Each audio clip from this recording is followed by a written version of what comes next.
Can we talk a little bit about Prime Minister Netanyahu of Israel's recent trip to India?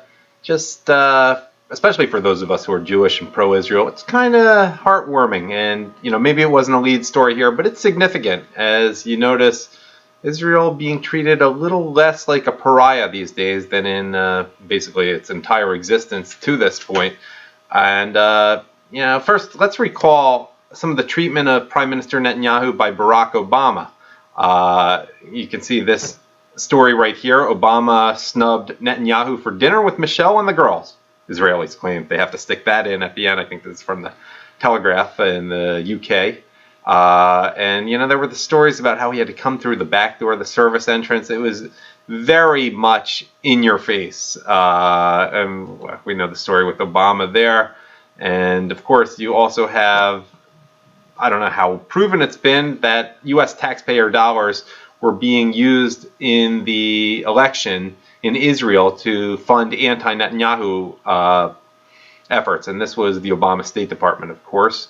It's worth keeping in mind. And this isn't about Obama. This is leading to what we're going to see from India just a few days ago. You also have the Iran deal, of course. And you have this famous meme. And you also have that picture of, the meme isn't about Obama's treatment of Netanyahu, but it definitely made the rounds. And you have the picture of Obama that somehow got released by the White House photographers of Obama talking on the phone with Netanyahu with his feet on the desk and the shoes showing very clearly. And that sends a message to the Muslim world where shoes definitely are symbolic. You recall when the shoe was thrown at second President Bush. Yeah. Okay, I got to put the glasses on here so I can read these tweets a little bit better. So I'm just going to go through the tweets. It's pretty self-explanatory. I don't have any analysis. I didn't follow this closely. I just thought it's important to put these tweets together in a video and let you see for yourself. Here's the first of them. A special welcome for a special visit. PM, I hope I'm pronouncing it right, at Narendra Modi personally receives Israeli PM Netanyahu at Delhi airport. Definitely a little more polite than the treatment Barack Obama received in Cuba, where they didn't even bother meeting him at the airport, as historic as that thing was. Netanyahu, we have landed in India. Thank you to my good friend Narendra Modi for the warm welcome. It's funny how you can do this all on Twitter. Thank you, dear friend, for the warm welcome, and for India, I appreciate the gesture of this. Exciting. Then we have, I'll let you watch this video.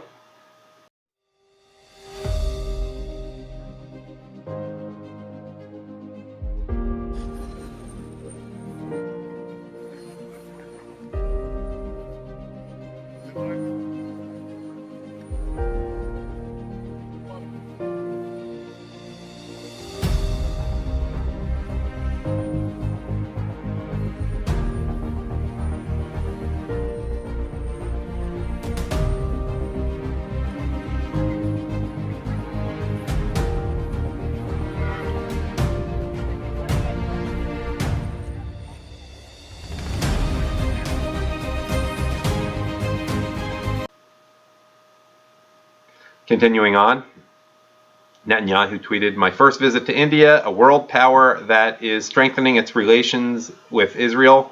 I am excited about this historic week that will further strengthen Israel's international standing." And perfect words there. That is what it is. Israel has not been treated too well internationally, and that's an understatement. And you can look at this. It's as if it's Chris Christie and Barack Obama at the beach. And here's just a closer look at the pictures in that particular tweet. Hold on.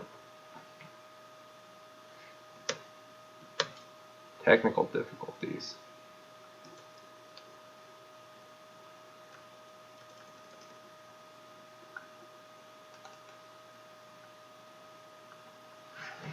You see that?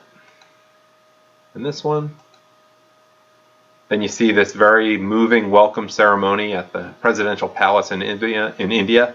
A great honor for the state of Israel, treated with the utmost of respect. Much more in common with President Trump during some of his visits to Asia.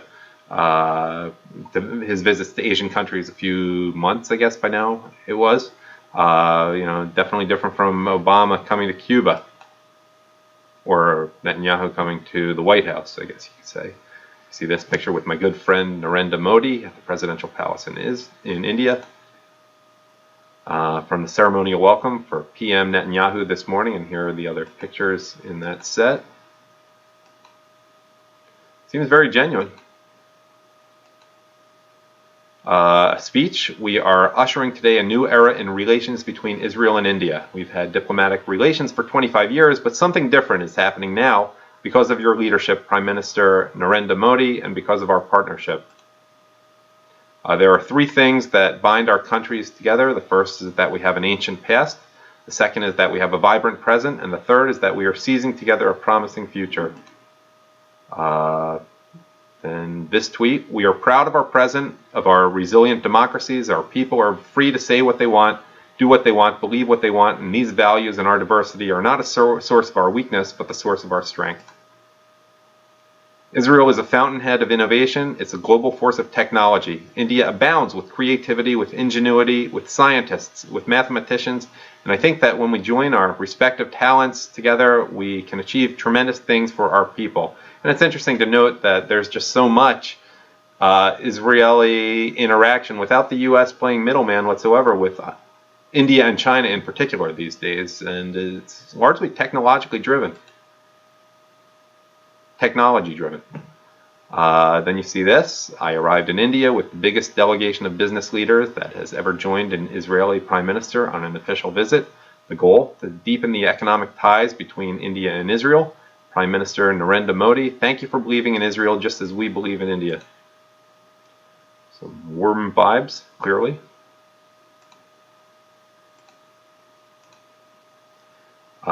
Exciting reception at the presidential palace in India, a great honor for the state of Israel. I'll let you watch the video, which I downloaded.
This is a dawn of a new era in the great friendship between India and Israel. It began with Prime Minister Modi's historic visit to Israel, which created tremendous enthusiasm. It continues with my visit here, which I must say is deeply moving for my wife and me and for the entire people of Israel. And I think it heralds a flourishing of our partnership to bring prosperity and peace and progress for both our peoples.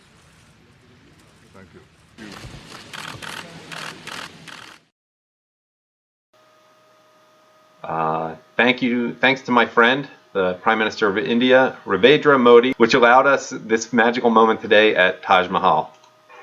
And you can watch the video for that right here. Yeah, it's in Hebrew, but it's short. זה רגע של נחת בביקור מאוד אינטנסיבי. אני רוצה להודות לחברי, ראש ממשלת הודו, שהוא מאפשר לנו גם את הרגע הזה. בהודו פגשנו הרבה מאוד אהבה, אהבה לישראל, וכאן הגענו למקדש האהבה, באומנות בלתי נתפסת, עם דברים נצחים, ממש כך. Taj Mahal today, a place of peace, love, and infinite beauty. Thank you for this opportunity to Racina Conference speech today as guest of honor, and to many leaders around the world, the truth of Israel. Imperfect translation here. Thanks for the great Indian love, the state of Israel, we love you. Look, it's still pretty good that they have Bing translation here. And you have another video there. I'll let you watch it. Namaste. We are, I think, naturally sympathetic to India. When I walk on the streets of India, as I just did in Agra, I saw the sympathy and friendship of people. Somebody said to me, "We are so happy that you are friends with our Prime Minister and that he's friends with you. We are friends with you. We are friends with Israel." It's a natural friendship and a natural partnership of democratic and free people. We've discussed in this visit how we can strengthen our two nations in the civilian areas, in security areas, in every area. It is something I look forward to do. I want to thank you again. Then you have thanks to tens of thousands of citizens of India who got us to today with Israel and support flags. Ahmedabad is awesome. Again, that's translation. So maybe awkward words, but so be it. This is interesting. This is definitely bromance type stuff, but it's nice to see. Prime Minister Netanyahu trying his hand at kite flying. Like a kite soaring high, India-Israel friendship is scaling new heights and will benefit not only our citizens, but also the entire humankind. Hallmark couldn't have said it any better. Is kite flying big in India? I think so. Netanyahu writes, "Thank you to the thousands of Indians who welcomed us to Ahmedabad today with Israeli flags and tremendous support." Again, very nice to see. Israel for so long has been an outcast. Gandhi's home. "Thank you to our good friend, Indian Prime Minister Narendra Modi, who accompanied us today on our visit to Gandhi's home, Sabarmati Ashram. This was a special and moving day." I kind of remember it looking like that in the movie Gandhi, which makes sense. Prime Minister Narendra Modi invited us to the opening of the iCreate Center for Entrepreneurship and Technology, a collaborative program of Israeli startups and Indian partners. We met with Indian and Israeli entrepreneurs. This is with a new era in relations between Israel and India, as represented by the flags there, looks like. And then short update. This one, there was not this was in Hebrew, so I'm not including it. Short update from India following conversations I had with my friend, the Prime Minister, Narendra Modi. India government informed us that it returns the spike. I don't know what that means. This is very important and many more deals. I'm not sure what this is. I tried to look it up. Is that the Chabad house where the massacre was? Part of the terrible massacre throughout the city of Mumbai, like I guess 10 years ago now. He writes, and this is an imperfect translation, maybe someone can put in the comments section what's going on. "I went with the child to the childhoods of Vichy where the terrible attack was killed.